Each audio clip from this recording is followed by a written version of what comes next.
it's very hard to get started in the video game industry as a game designer, and even harder to get started as a writer. This is Damia Ferrandiz, the Barcelona-born narrative designer who spent a decade writing stories for millions of mobile players and quit it all to make an indie game. In video games, there's no choice. You need to be an architect. Your voice is the thing that as a creative matters the most. What I don't want is like a very polished idea that's not very good. There was this moment that the three of us found ourselves like looking for our next chapter, and then we decided, why don't we take this opportunity, and if we are not going to be safe in the mobile games industry, let's just not be safe in something that we really like. Jesus, I'm in a path that a damn 18-year-old decided, and like now I'm stuck with it. What motivated you to do that? So today I'm in Barcelona with Damia Ferrandiz, who is the creative lead at Univrse and the co-founder of Omaet Games. He's worked across narrative design, writing, and game design for over a decade, spanning mobile, games, indie, and immersive experiences. On top of that, alongside his industry work, he's also teaching narrative and game design at UPS School. So, Damia, thanks so much for joining me today. Thank you for having me. It's great to talk to you. Awesome. So I always start with asking my guests about their childhood and how they grew up. So yeah, tell us a bit about you. You told me that you're from Barcelona. Yes. So I am born and raised here in Barcelona. And yeah, going straight into the childhood. So I don't know, I don't know if there's a lot of interesting stuff in my childhood. I had a pretty great childhood overall, I think. I have two younger sisters. Nice. And so there was always stuff going on around the house. But it is true that since early childhood, I loved reading. Reading was my passion, so I would lock myself in the school library during recess and stuff like that, like the biggest nerd. And so, yeah, I always had this, I also loved watching TV, so I always had this idea that one day I would like write stuff or be on TV or these kind of things. And yeah, that's probably where it came from. I think maybe one of the early creative sparks, because in school they always make you write like these projects, and I wrote a story when I was like, I don't know, 10 years old or something like this, and it was a 10-year-old story, and my parents read it and they were like, okay, I mean, it's okay if you don't win, don't get upset, because there was like a contest at school and stuff. And then I won. And they were shocked themselves. And then the teacher was like, well, actually, like the 10-year-old level is not that great. So that was what also kind of made me think like, maybe this is a career path. So when you say that you were reading a lot, do you mean reading like literature, or do you mean reading for school? Like no, literature, like fantasy. I was like the Lord of the Rings type of, getting lost in different worlds and stuff like that. That was my favorite thing. Definitely. Got it. Yeah. Okay, so from that point that you won this story writing competition at 10 years old, did you then continue writing stories? I think I have always been writing stories here and there. I wanted to write a book for a while when I was at school. I think during, like later on, I started shifting kind of my dream and passion to music. I'm also a musician, and I love writing music. And then at some point when I started university, kind of like the writing came back. So what instruments do you play? I play bass guitar. Yeah, Bass guitar. Yeah, that's mostly a tiny bit of piano. Did you start like very early on, also as a kid? As a kid, I started playing accordion. Like, yeah, like getting the nerd points there. But yeah, I started with music very early. Yeah. Okay, so that's another tie into creativity from very early on. Could be. If you had to give us like some memories on top of the one that you gave us with the 10-year-old contest from your life, that would help me like understand who you are. What else could you share? From childhood or my life in general? Yeah, I guess like early life that shows us like who you are truly. I guess I always maybe related to this one thing that stands out is like I always question my decisions of like of because I always have this feeling now that I have been doing this for 10 years of like Jesus, I'm in a path that a damn 18-year-old decided and like now I'm stuck with it. And so one of the things that I question is I mentioned like I had this with a friend in high school, like we will do our band, rock band, and we will be famous and all that. And then when I started university, I was like, it's Chill. let's chill, let's do something. Maybe this is a tiny bit unrealistic. And then what I ended up choosing was writing for video games and TV and stuff, which is also like a very challenging path. And I think like how was I thinking that was Easier than a rock band. Yeah, exactly. So I don't know, maybe that's an anecdote that, yeah. Got it. Okay, which brings us to the next kind of like point in your life, which is your studies. So I see that you did a bachelor's first in audiovisual communication. Yeah, correct. And then you also did a couple of masters. So why did you choose this? And then tell us a bit about your masters too. Yeah, so because the university degree that I did, the bachelor's, was pretty generic, and I liked it because it was one of the at that time I was really passionate about TV shows. Like it was the time of like Lost and all these TV shows that everyone was like we started through not so legal means being able to get a lot of these TV shows here, and I loved it, and the feeling of like being able to tell these stories that span across multiple years and seeing like these huge character developments. I had always been like fan of TV, but like my favorite shows as a kid were like Buffy the Vampire Slayer and this kind of stuff. I loved that. So I had always had that, and then this degree, even though it was more focused on like film and movies, but it was very generic in the sense that it touched on multiple things. You had directing, you had like photography, you had writing. So for me, which at that point I was still like, I knew I wanted to go there, but I was still trying to figure it out. It was good to get like this big overview. And yeah, I think overall it was a great experience to kind of figure out what I wanted to do. And then, so that's why when I finished that, I knew that I wanted to write. And then I did a postgraduate about writing for TV, which focused a lot on long format stories. So this was essentially writing the scripts and the stories for actual TV shows and... Yeah, the postgraduate focused on like these different types of TV, like sitcoms or documentary and this kind of stuff, fiction. How do you teach that? That's the thing, I think, with a lot of like the creative degrees and the creative education. It's like you always think about like in that degree, for like even in my bachelor's, it's not the kind of studies that you go there to get like a passing score, because that doesn't matter at all. Everyone is going to get like a participation thing if you do the stuff. But I think the way that you teach that is to put you in situations in which you are forced to do it with other people that are equally passionate as you.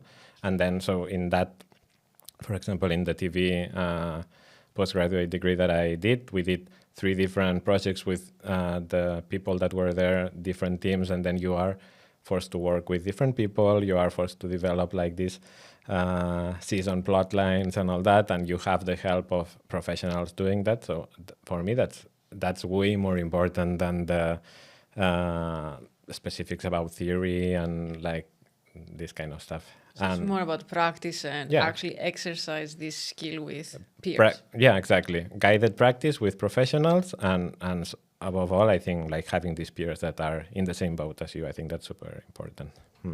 Got it. And then you actually did a second master's, more focused in now gaming. In gaming, yeah, because at that time, then I have always been also passionate about games, and Since when? since I was a kid too. Oh, you didn't tell me that? Yeah, it's true. Kind of funny that it wasn't part, but yeah, it was also one of these things. I told you that I have two siblings, younger sisters, and for a long time, one of the things that would happen is I would be playing like Final Fantasy or a game like this, and my younger sister would be sitting next to me watching it as a movie. That was like our afternoons.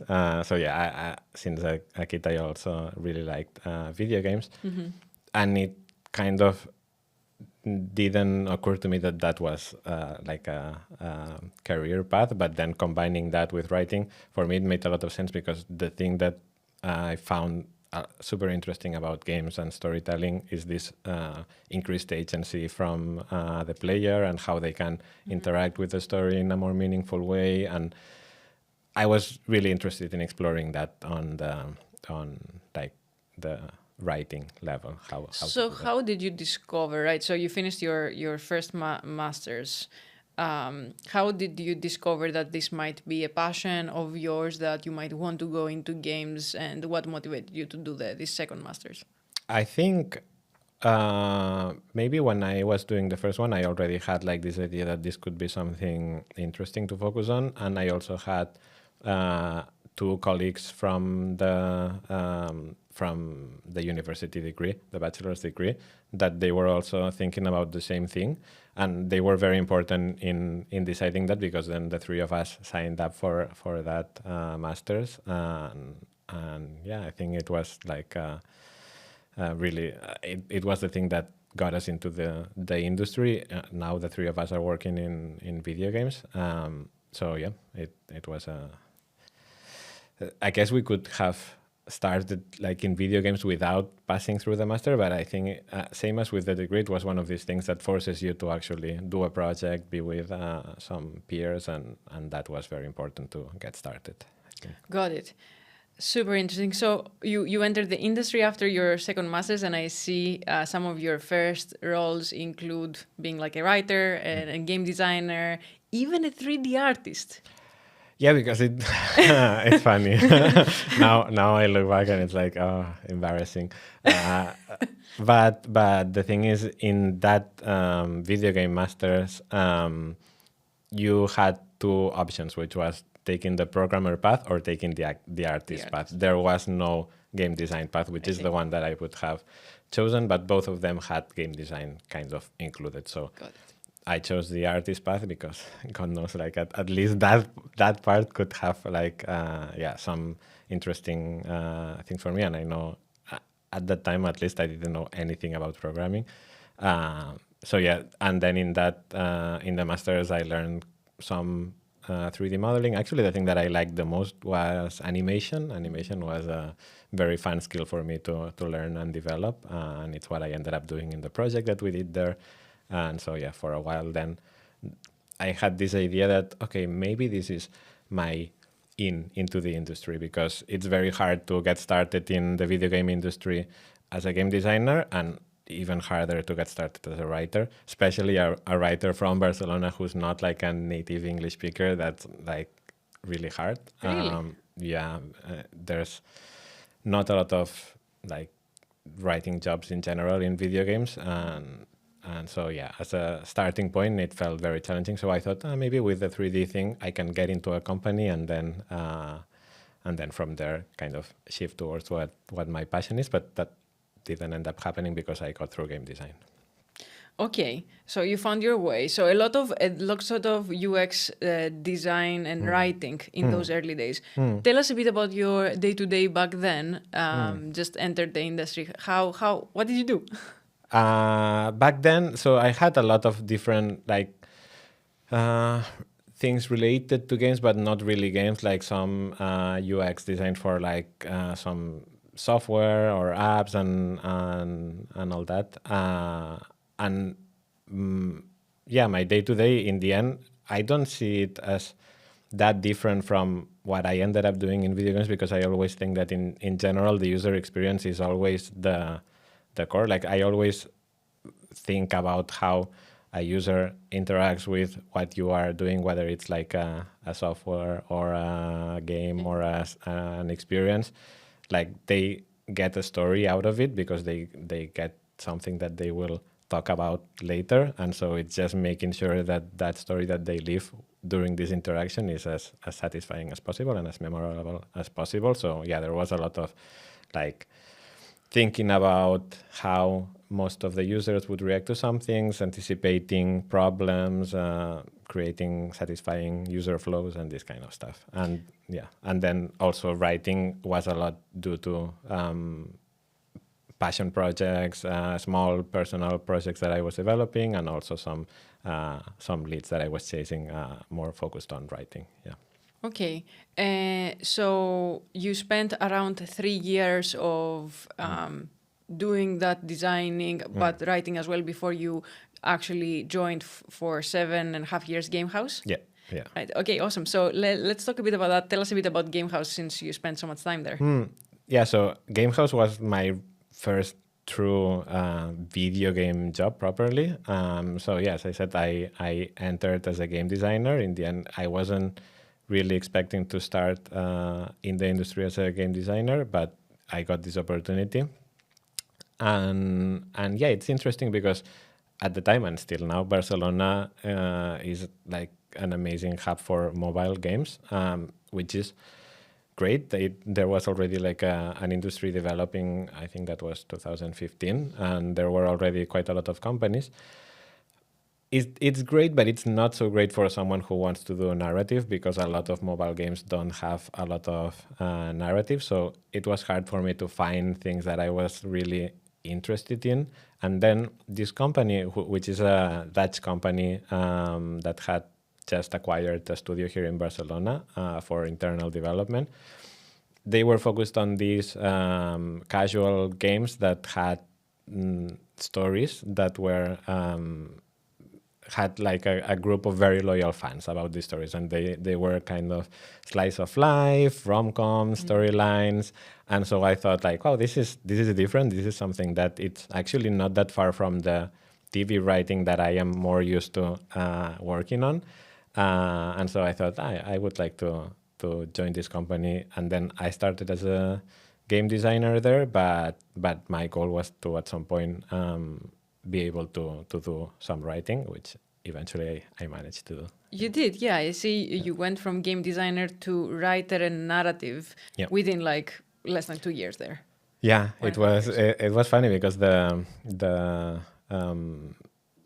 founder of the studio in here that hired me I told him since the beginning that I wanted to do that, and he was like, well, I mean, take it slow because the writing is done in the States. There's a guy in the States that does a lot of this writing, but maybe in the future, like in 2-3 years, you can start like having some say in there, and then maybe down the line. And this seemed so slow for me. So yeah, well, at that time, like many things happen, companies have always all these crazy stories. And at GameHouse during these 7 years, there were a lot of crazy stories that we always joked could be a TV show. But there came this opportunity that a new game was being developed. They still didn't have any, like they were talking about who would write that. And then I decided to write a script on my free time for that game. And it seemed to at least work enough so that they were like, okay, you can do this kind of stuff. And then because the idea with the company was that they wanted to expand like a lot of different franchises and stuff like that, and they wanted to have a central story team in Eindhoven where the headquarters were. And so when they built that story team, they asked me if I wanted to move to Eindhoven to join the team, and that was 1 year after I joined the company. So I was like, yeah, definitely. It seemed like a great way to really get involved in stories in games. So that was Got it. Okay, so for someone listening, and that is also me, that has no idea how a person, sits down at the beginning of the day and they're like, now I'll write a story. How do you do that? Like, how do you get inspiration?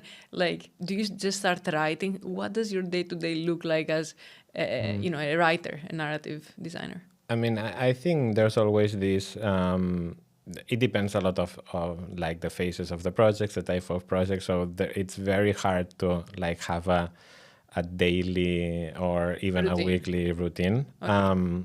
It's fine. You can tell me about like the different phases and how the role, the day-to-day kind of like changes based on the phase. Yeah. So definitely what I would say is that writing for video games, I guess similarly to TV, they always say that in writing there's like these two paths of like being more of a gardener in which you just start writing and see what comes up, or being more like an architect in which you plan out stuff and like have step by step all the bits of the story.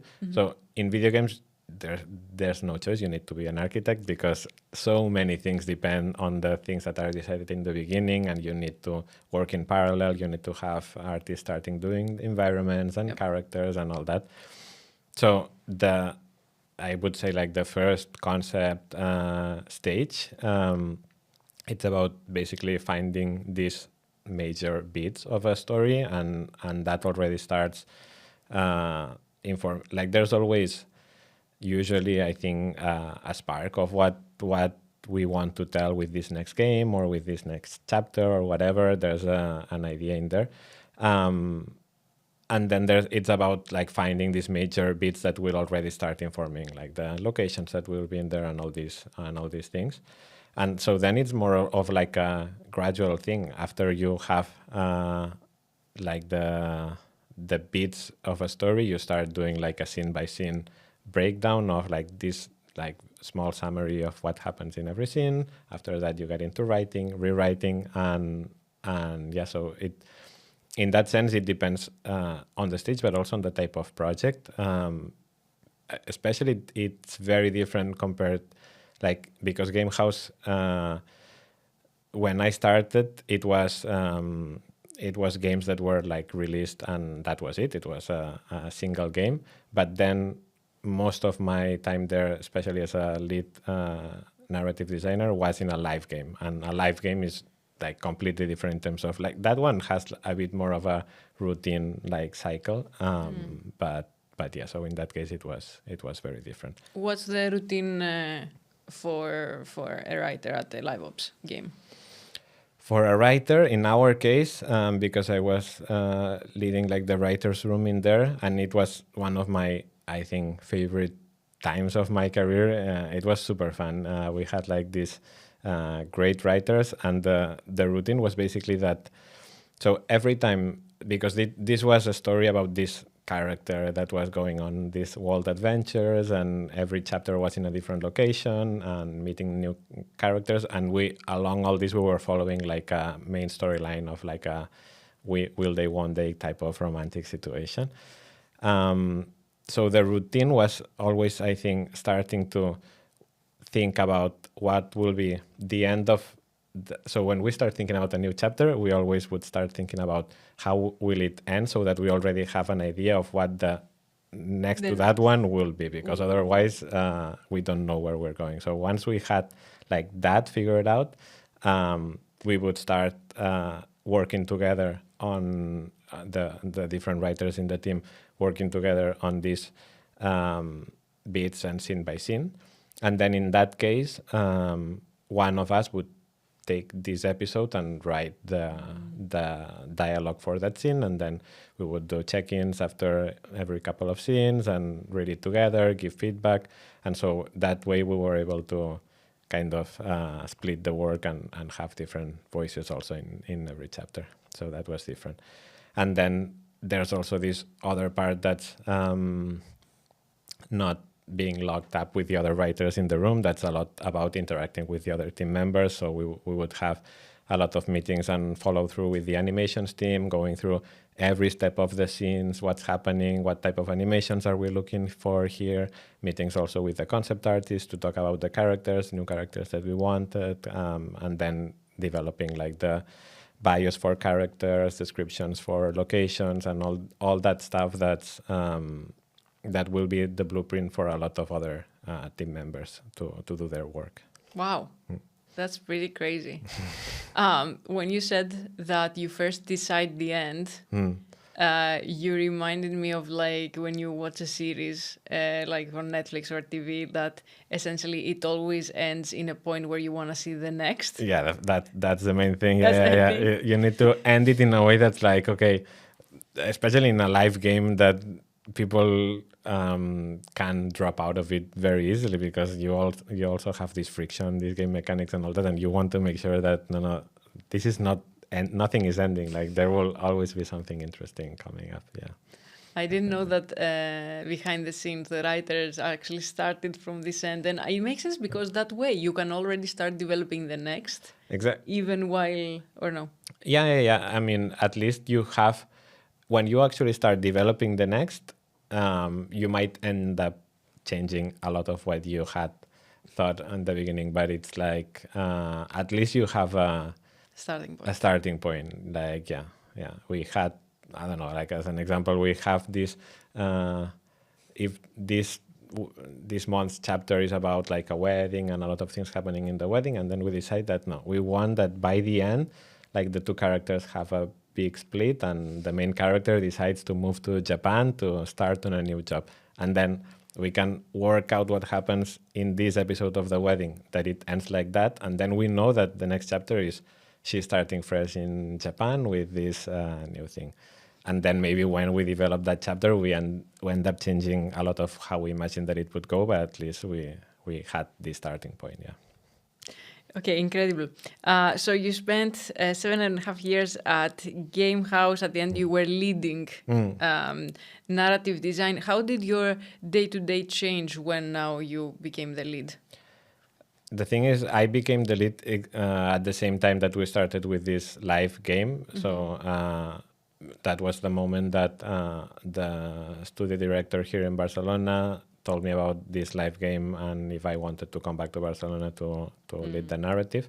And so it changed for a lot of things because the processes also changed and the team got bigger to run a live game. And so, yeah, it was quite different, but also the main thing was having to learn to give feedback and to because part of the process I was still doing writing, I was still taking some episodes, and my main at least at that time the way of facing this was that I would write, because I was leading kind of the vision of the story, I would write the things that would determine a lot of the tone of the, so for example, like the first interactions of these two characters and how would their dialogue sound like, and start having that written, then it also helps like the writers working on the team to kind of align on the same direction. And then it changed in the fact that I was doing a lot of checking other people's scenes and giving feedback, doing some rewrites and stuff like that to make sure that it was as consistent as possible. How do you come up with the dialogue? There's I mean, I can tell you how I do it, but there's, I'm sure, a lot of different approaches. So more than that, I am very specific about like dialogue and about the exact words used and all that. So the thing is, you always have you have some objectives in the scene. Like, you know that in these scenes, I want the players to learn about this thing, about the background of this character, but I also want to set up the stakes for this next scene. I want this thing to happen. And so because you have the beat of the scene, the dialogue, the challenge is always that it needs to be as efficient as possible and while still sounding natural. So I think it's always finding ways that a line is not doing only one thing and definitely not just being there just for flavor. So a line needs to be accomplishing either it's revealing character, or it's revealing, like, it's moving the plot along, or multiple of these things at the same time.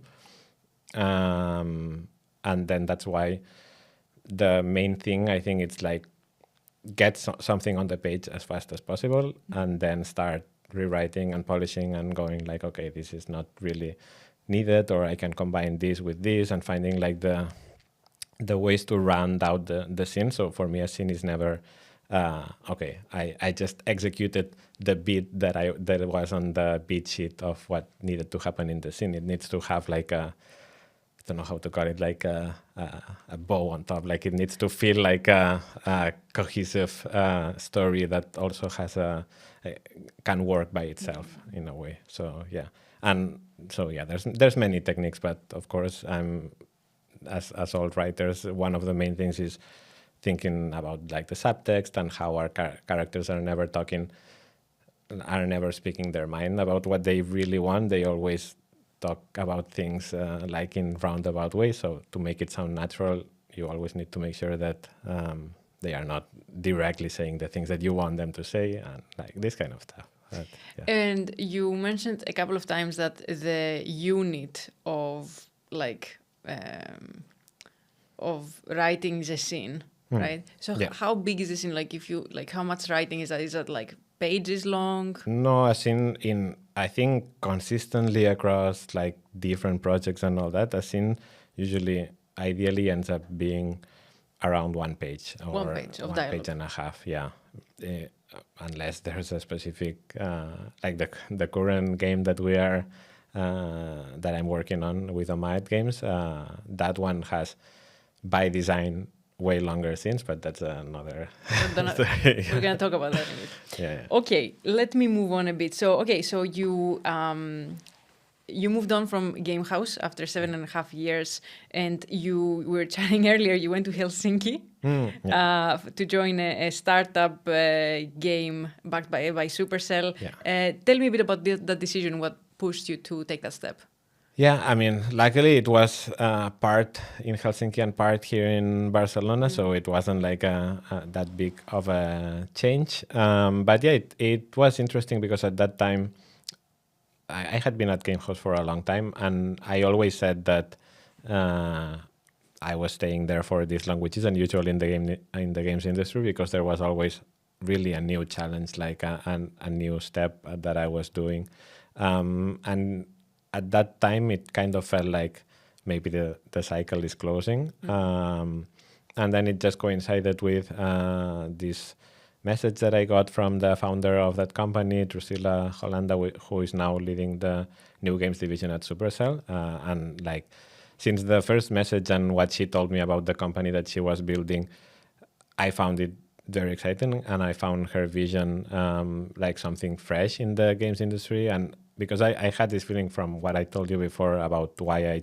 chose GameHouse, that I don't want to leave GameHouse to go to, I don't know, like I don't want to talk badly about any other company, but to go to any other random mobile games company that will be doing the same things.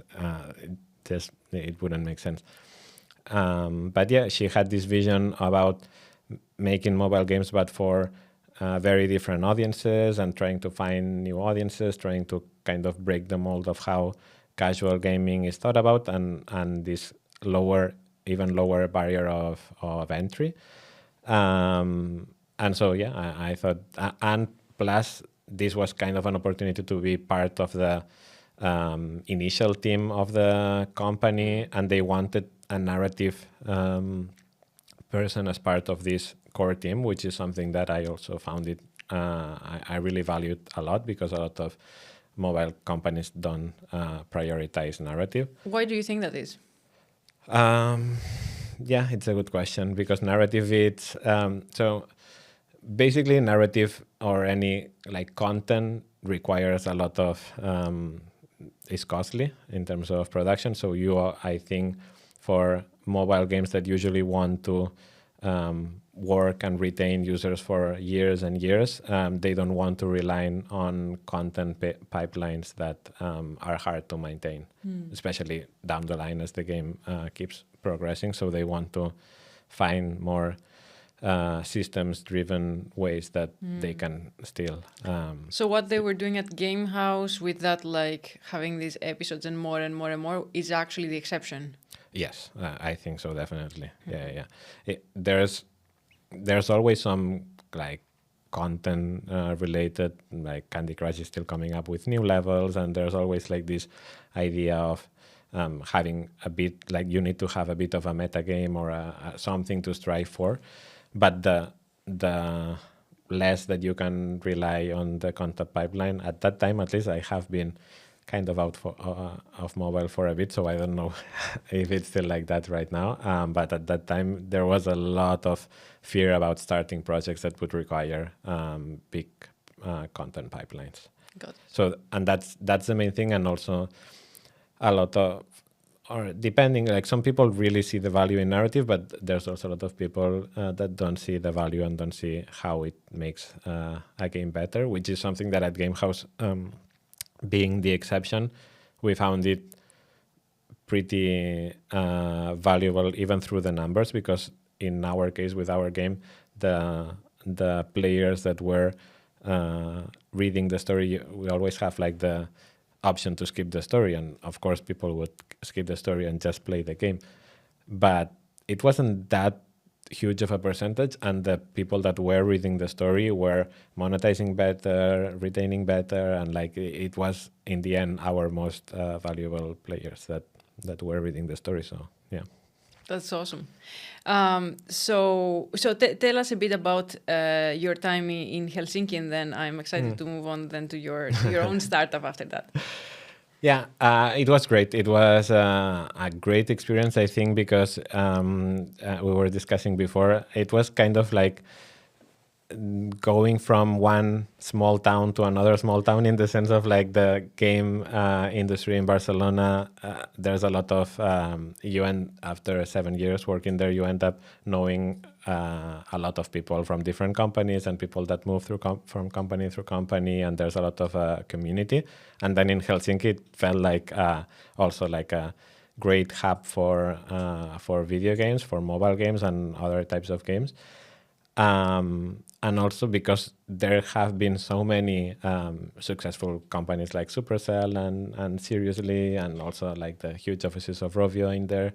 A lot of people had been working there for a long time, and then now they were itching also to try new stuff. So that's why there was a lot of like this creative energy, like in Papukaya with Drusilla, of people building their own startups and trying to think a bit outside the box. And I really like this vibe and getting to know a lot of people from there.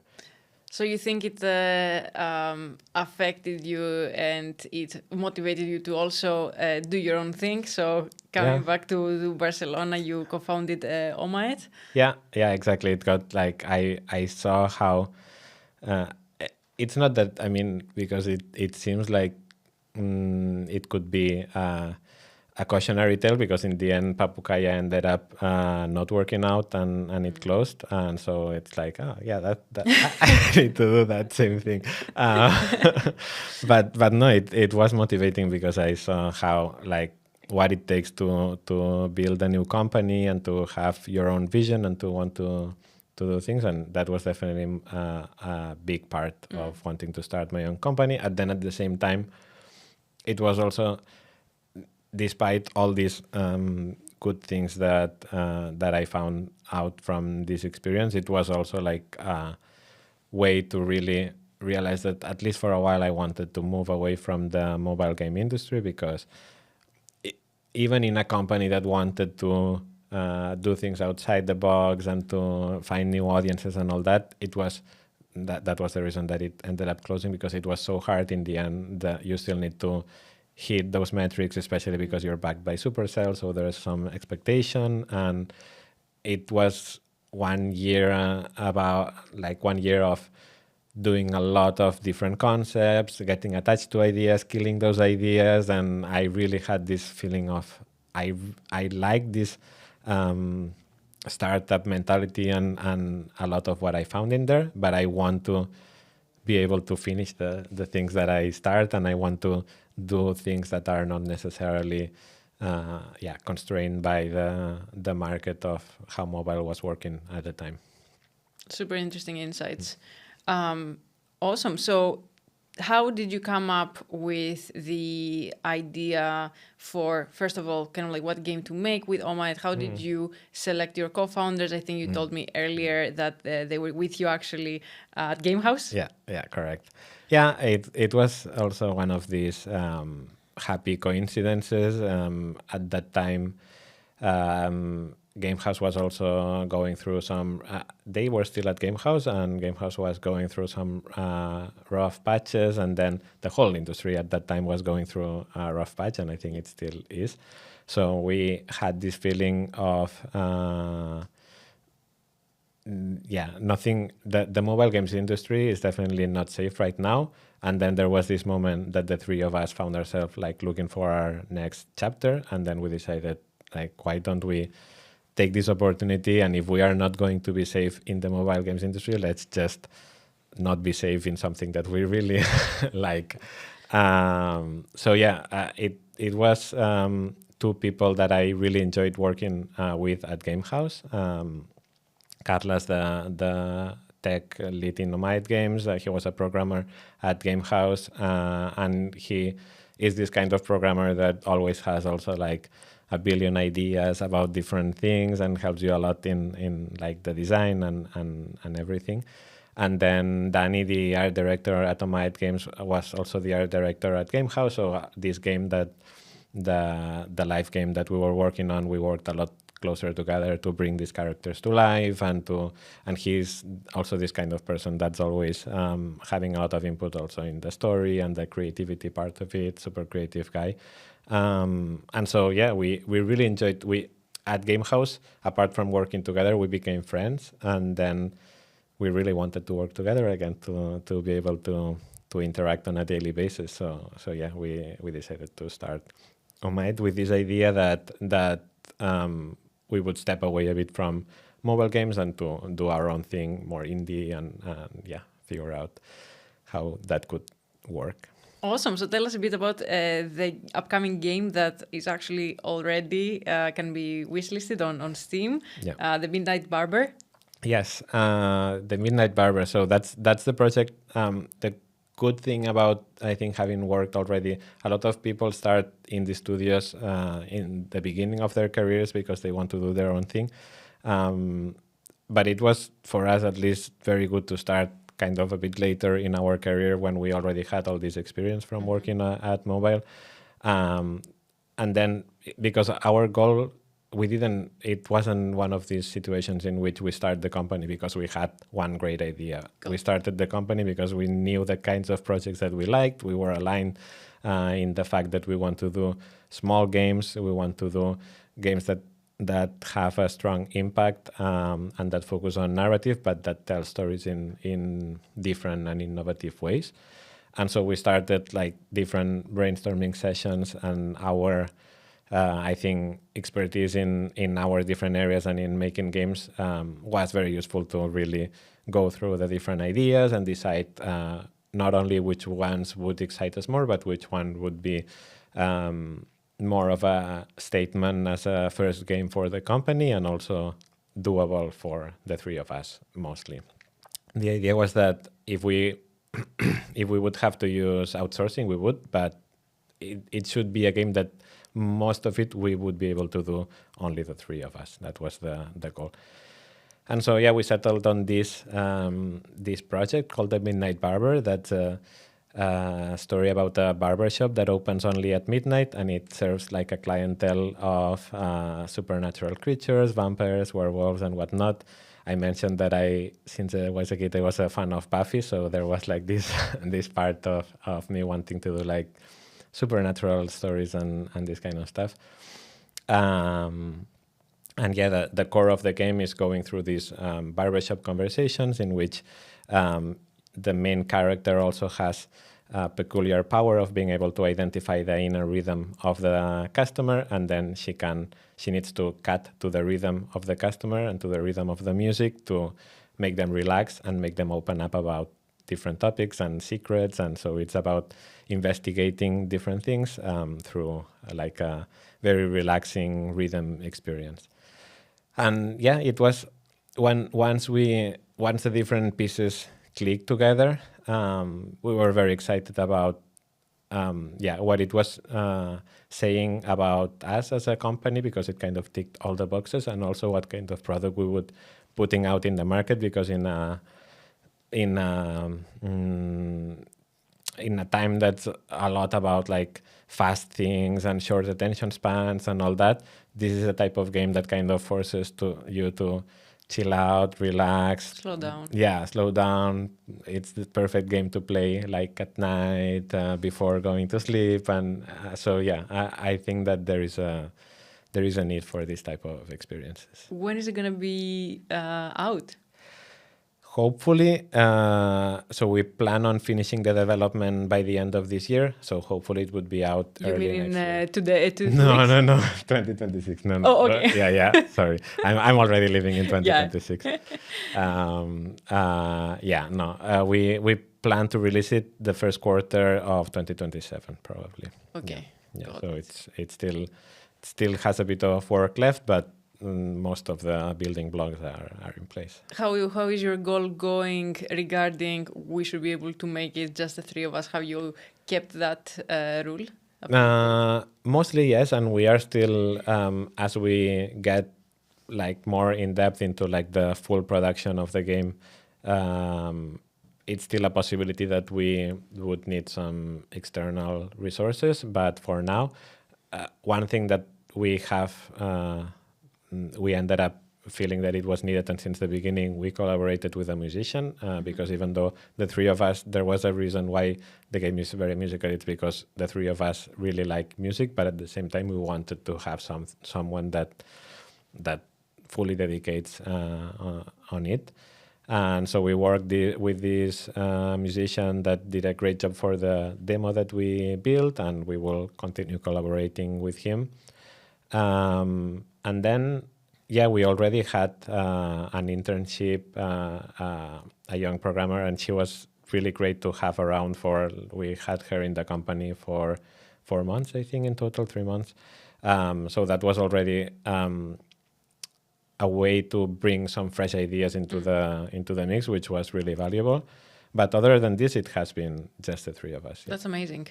And I would love to ask you later about AI and like if you guys used any tools to help you to speed up or to reduce that need of outsourcing stuff. Yeah. So for now, no, and that's not the plan in this case with this game. And I think it's very simple because it's precisely the reason why we wanted to build this company and to kind of step away from what we were doing in mobile, was to do something that we felt really passionate about and that we could do, the three of us. And that applies to using AI. Like we think that because it's a very intimate game, we want to keep it as human as possible in terms of like the tools that we are using. So for the things that we do, we don't use any AI. But on the other hand, it was very useful during the development, and it still is useful during the development to use.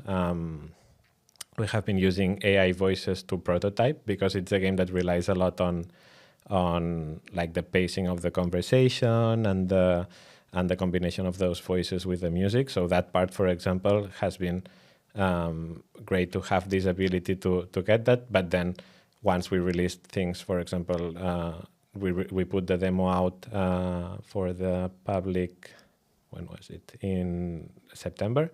And we recorded those voices with real actors. And that was also like we still wanted to make sure that the released game is not going to rely on those, even though internally for development it's very useful. Okay, so internally, I guess for prototyping, iteration, you guys can utilize these tools, but you want the final product to be as authentic and handmade as possible. Yes, exactly. It feels like for this type of project, it's like, it needs to come from us. Yeah. Okay, amazing. And I am guessing that you are hands-on into all of this, all of the writing and narrative for that. Yes, definitely. That's awesome. It's what I really love to do, and this project allows for also like a different type of challenge in terms of narrative. So yeah, I'm enjoying it a lot. Yeah. Amazing. Are you, for your prototyping specifically in your area for writing and narrative, have you found any tools that you specifically like using, AI or not, to help you through the creative process? Not necessarily for this project. Again, like Or any other projects that you've worked on? Like definitely for, obviously, we all end up using some LLM here and there, especially. I really don't like using it in terms of like story development, because it sometimes can be useful to like write things down and have like a sense of I don't know, like a bit of this, just putting your thoughts down can be helpful sometimes. But in terms of like story development, no, I don't like to use that, because the ideas and the things that we are trying to do, I think, are still fresher if we come up with them ourselves. Yeah. That's interesting.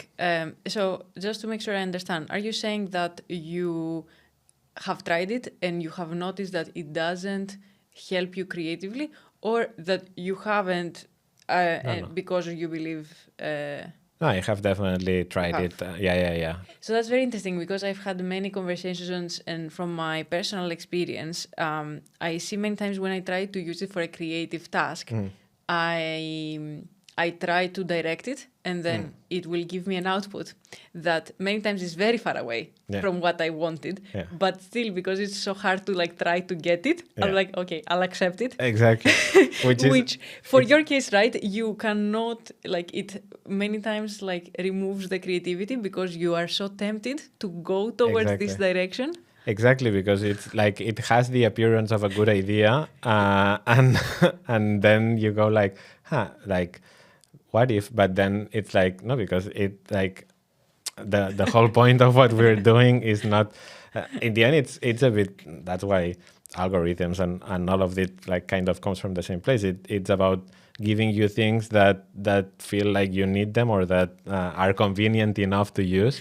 But not necessarily what you were looking for. And I really like to be specific about what I'm looking for. So it's still a useful tool, especially as an advanced Google, like for research. Research, obviously double checking and all that. But there's some things that you just can't search for. Also, Google is very bad right now. But like combining different things, like okay. What could be something, because it's also a period piece, the game that we're making. It takes place in the late 70s in Barcelona. So what could be like this thing that was this plot beat? Is there something in Barcelona in the 70s that could link to that? And for this kind of research, it can be useful. But yeah, I would say it's a very limited case, because in terms of like the actual story development, yeah, it's not useful for me. Makes sense. Awesome. So exciting about the game. I'll be keeping an eye out on that. I hope you release it in early 2027. I hope so too. So final questions about Omaet. Obviously, you being a founder in Barcelona, I was wondering, do you believe Barcelona is a good hub for people that want to create their own games? And you were telling me earlier how you managed to get funding. So can you tell us a bit about that? Some advice for other people that might be looking to start something of their own? I think it's a good hub in terms of there's all these companies already, and there's all this infrastructure. And so what happens is same as the situation in Helsinki, I think in a bit smaller scale, is that there's a lot of talent like itching to do new creative stuff. So there's a lot of other studios, and we have been to different, like there's this big event that was the Indie Dev Day before every year here in Barcelona. And so the community of indie games in Barcelona, I think it's very good. And even away from indie games with the mobile industry and all that, there's a lot of talent. So I think it's a good place in that sense. And in terms of government help, and there's always room for improvement. Like it still feels like we found a lot of challenges to get started. Just in terms of like building a company, it feels like there's this organism to help people build companies, which is great. But then it's so hard to actually get to the right information. We ended up finding someone there that eventually helped us a lot. But until we found that person, it felt like the whole system was designed for you to start like a bar or like like a different kind of like not video game startups or like the kind of businesses that are not going to be making money until a product in 2 years is released, which is the hard part. Like so that part is challenging, both in terms of like the administrative part of starting a company and also in terms of like getting funding. But as you mentioned, eventually there are some opportunities, and we were lucky enough to get some help in the end from a government organism and got some funding for the game through that. Yeah. Okay, awesome. So the Catalan Institute for Cultural Enterprises. Yeah, correct. Awesome. So you would recommend this path for people that want to create, I guess, and definitely, it's a good path to try out. They have these participatory loans that are like a great starting point to build your idea. We also had for a while a small table in there's an incubator here that's called Game BCN, and they also help a lot of like new game studios, and we worked a lot with them. So that's also I think a good path for people wanting to like have some guidance in this journey. So yeah, there are opportunities, but as always, it could also be better. Yes. Okay, awesome. So I want to make sure that we speak a bit about your role as a creative lead at Univrse as well, since I think throughout all of your experience, this stands out because it's different from gaming. Yeah. This has to do with immersive experience. So tell us a bit about that role. How did you get to work with them? Yeah, so Univrse is a company that builds, as you said, immersive experience. It's location-based VR, which means it's with VR headsets, but it's in physical, huge venues in which people put on their headsets and walk around imaginary worlds, go on a journey, and then take off the headset, and that's the end of the experience. And I was approached by them to join as a creative lead, and immediately was super excited about the opportunity because it's a new form of storytelling, and it's a bit of what I wanted to get out of video games, of like this interactivity in telling stories. Now it's total interactivity in the sense that the user is able to walk around in your world, is in control of the camera, is in control of a lot of things, and still the barrier of entry is even lower than in video games because it's the type of experiences that my mom can go and experience. So it can have a far-reaching audience compared to video games. So I was really excited about that and about building these new standards for experience. So yeah. And how is your role different? Like, what are the elements that are similar to games versus, new things that you had to experiment with and explore as a creative lead? There's been both in terms of like the format and in terms of the role. There's been different things. In terms of the format compared to video games, one good part for me is that it's very narrative. And since most of my career has been a bit focused on game design, but a lot on narrative design, these experiences still like are very narrative based. So that part has been easy to step into. But there's so many things that are different that come from the fact that it's an actual physical location. So you need to kind of learn from the design of venues. Of like I had to look into like theme park design and museum design. How do you have like the flow of people in a way that there's not too much people accumulating at one place, because these are continuous flow experiences. It's not like a group of 6 people go in, do the experience, and then they go out. People are coming in and out all the time, so you need to always maintain this flow. You need to decide how to overlap different scenes in a way that doesn't break the immersion and like kind of mess with the sense of direction of people, so that they believe that they are walking around a huge area when it's not that big. And there's a lot of new challenges. So that's I think it's super exciting. And then in terms of like the role, so because it's a big team working on these experiences, and then my role as a creative lead has been more about like also setting this vision and working closely with like the experience designers, the writers, but also following the experience through the different stages and checking like if the art style is transmitting the vision that we had from the beginning. And like there's a lot, it's a bit more transversal in this way, and yeah, that has also been a new challenge. But that's super exciting. I know very few companies that do that type of work. Yeah, it's very few still. That's why Univrse is like a very unique company in the market. I think right now it's like one of the top players doing that, and it's just like this unique opportunity to kind of set the standard for a type of entertainment that I think will only grow from now on. Okay, and at the final note, I guess like how do you see the future as a creative lead, obviously leading narrative, leading design in creative spaces? What do you see in the future? And I guess, do you have any pieces of advice that you would say to other creatives? How do I see it? I think we are definitely in a very interesting period right now, especially with like the new AI tools and all that. It's affecting all aspects of creation.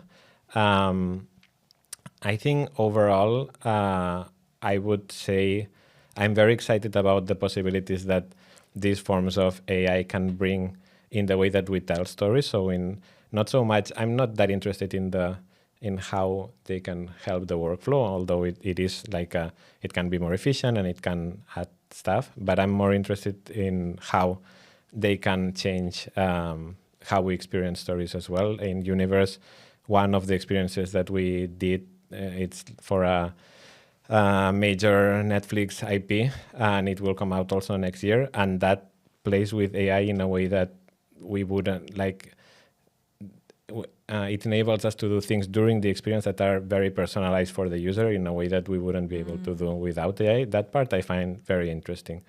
But still, I think that especially for creative people joining the industry, I would say kind of what we were saying before with ChatGPT, to not get tempted sometimes by the illusion of like that something looks like a good idea, because in the end, your voice is the thing that as a creative matters the most. So, and as a person in the industry, developing this voice and exercising this muscle. So for example, for me, if I want to write my own stuff. And if I start relying more on like some of these tools, I stop learning and developing what I think is my way of like adding value to the industry. So I think especially for people starting and more junior people, that part is very important to maintain, like to decide what's your value and make sure that that's unique to you. Yeah, train the muscle. I think that's super important. Like as someone who has worked with a lot of juniors, something that I'm seeing, and I think that's important, is as a lead, what I want from a junior is very good ideas that are rough and not properly executed, because that's easy for me to help and to polish and to what I don't want is like a very polished idea that's not very good, and that's what sometimes when people rely too much on this kind of tools can happen. So definitely focus on training like the weight of getting great ideas out. Amazing. Damià, thanks so much for joining me. It's been awesome to hear all of these insights. Thanks so much. Thank you. Thanks for having me. Awesome.